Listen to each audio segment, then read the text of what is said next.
5 transtornos que foram extintos. E não, nesse vídeo eu não vou falar da histeria. A histeria terá um vídeo próprio. E antes de mais nada, o que significa um transtorno extinto? É uma categoria diagnóstica que foi removida, alterada ou renomeada.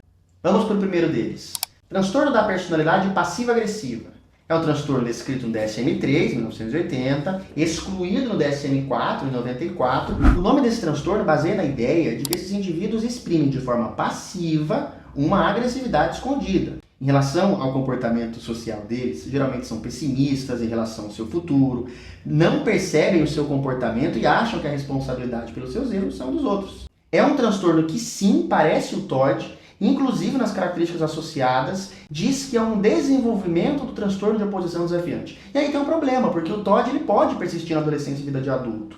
E aí ele vai deixar de existir no DSM-4 por falta de evidência, além de parecer demais características de TOD, transtorno de oposição desafiante, e o próprio transtorno da personalidade borderline. Segundo transtorno, esse eu vou falar 2 em 1 pela semelhança deles, tá? O transtorno da personalidade sádica e o transtorno da personalidade masoquista. Sei que vocês estão pensando talvez nos transtornos parafílicos, só que não. O DSM-3R de 87 coloca como 2 transtornos da personalidade. Claro que não teve evidência significativa e ele nem chegou aí para o DSM-4. O transtorno da personalidade sádica é um padrão de comportamento que é cruel, humilhante e agressivo, que não está isoladamente no contexto sexual, como tem lá nos transtornos parafílicos. Frequentemente associado a um comportamento que hoje nós entendemos como comportamento da personalidade antissocial. No caso do transtorno da personalidade masoquista, já é o inverso. É uma pessoa que tem necessidade constante de autodestruição. Ou seja, muito parecido com, de fato, o transtorno parafílico lá do masoquismo, mas também tem uma questão muito próxima do transtorno da personalidade dependente. Esses 2 transtornos, eles estavam nas considerações posteriores do DSM-3R e nem chegaram a ser incluídos no DSM-4, claramente por falta de evidência significativa.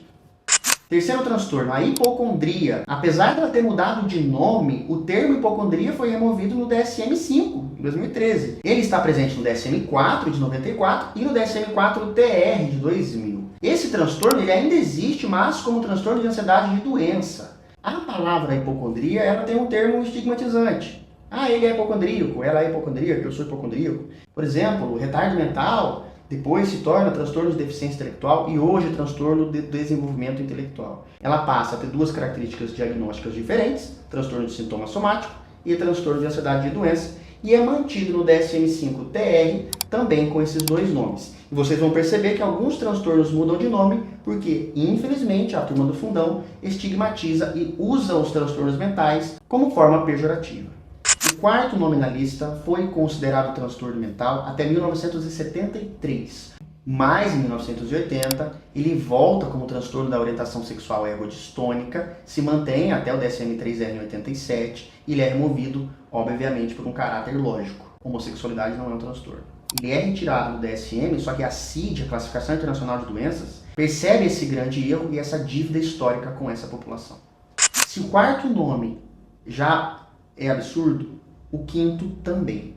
Em 1851, um autor chamado Samuel Cartwright, ele vai descrever a drapetomania como a condição de pessoas escravizadas que fugiam dos seus donos. Drapetomania nunca esteve em manuais oficiais, mas ilustra diagnósticos que foram usados para justificar práticas racistas. É por isso que nós não podemos esquecer da história da loucura. A história da loucura ela é muito mais presente do que você imagina.